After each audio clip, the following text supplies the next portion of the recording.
Muntik pang magkagulo dito nga sa laban ng Philadelphia 76ers kontra nga dito sa Orlando Magic. Tyrese Maxey at Desmond Bane muntik pang magpang-abot. Mamaw talaga mga boss ang rookie ng 76ers. Eto VJ Incombe step back 3 dito nga sa harap ni Paolo Banchero. Ano nga ba mga boss ang nangyari dyan? Tara't pag-usapan natin yan.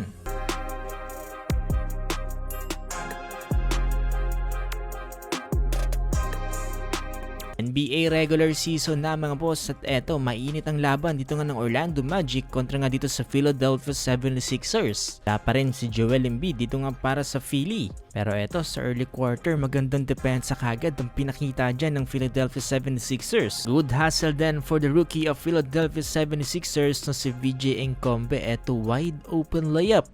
Di makapasok yung tira ng Magic mga boss at matapos nga ang puntos si VJ Incombe, eto namang si Tyrese Maxey ang pumukol ng tres. Denials all around. Maxey! Sa kabilang banda nakamit naman ni Noah Penda ang kanyang first NBA points. And he rattles it in. First NBA points for Noah Penda. King tulong naman ni Paolo Banchero dito nga para sa Magic at eto 200 slam. Tapos ang first quarter lamang ang Philly 33-28. Patuloy yung magandang kartada ng Philadelphia 76ers mga boss hanggang sa second quarter. Itong si VJ Incombe step back 3 sa harap ni Paolo Banchero. Halos matawa-tawa lang mga boss no etong rookie dito nga kay Paolo Banchero. Impressive performance mga boss dito nga para sa Philadelphia 76ers.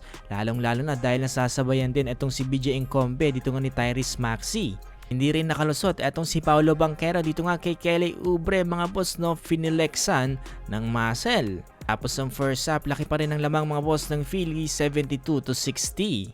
Dating ng third quarter ay meron namang hindi inaasahan na pangyayari mga boss no dahil eto hawak-hawak ni Tyrese Maxey ang bola. Yung nagbabantay sa kanya itong si Desmond Bane. Yung nag-dribble etong si Tyrese Maxey ay tila nga ba parang natalisod siya. At tila nga ba parang hindi niya nagustuhan itong ginawa ni Desmond Bane at bigla-bigla niya naman itong hinamon. Kasi dito sa review mga boss no parang wala namang ginawang masama itong si Desmond Bane at mukhang malinis naman ang kanyang pagkakabantay dito nga kay Tyrese Maxey. Maski ang commentator ay hindi nagustuhan ng ginawa dyan ni Tyrese Maxey at parang nag-overreact nga daw. Personal foul lang ang tinawag dyan dito nga para kay Desmond Bane. Natapos ang third quarter lamang pa rin ng Philly 101-94. At pagpasok na ng fourth quarter mga boss, eto nagpasiklab pa rin atong sila VJ Incombe at Tyrese Maxey para sa Philly. Kaya naman sa huli ay nagawa pa rin nilang manalo 136-124. Nakapagtala nga dyan ng 43 points atong si Tyrese Maxey at 26 points para kay VJ Incombe.